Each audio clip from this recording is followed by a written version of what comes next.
Assalomu alaykum aziz muxlis. Juda katta yong'in yuz berdi. Bu yong'in O'zbekiston Respublikasining Ipodrom bozorida, Toshkent viloyatining Ipodrom bozorida juda katta yong'in yuz berdi. Yong'in sabablari va ularni katta ko'lamda o'rganishlar ishlari olib borilmoqda. Hozir o'chirish va ularning talafotni oldini olish uchun barcha birdan harakat qilmoqda.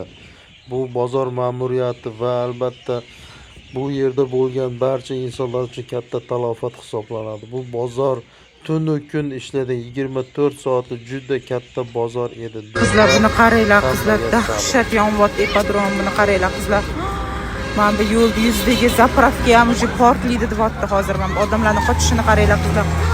Juda ham dahshatli darajada ko'chada turgan даже uni qaranglar portladi.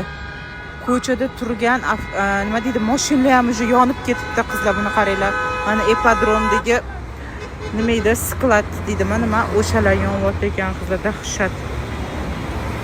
Ko'chaga parkovka qilgan mashinalar ham уже yonib ketibdi qizlar, mana buni qaranglar. Mana bu yerda bitta zapravka bor, o'sha ham, unga ham o't o'tibdi уже qizlar, qaranglar.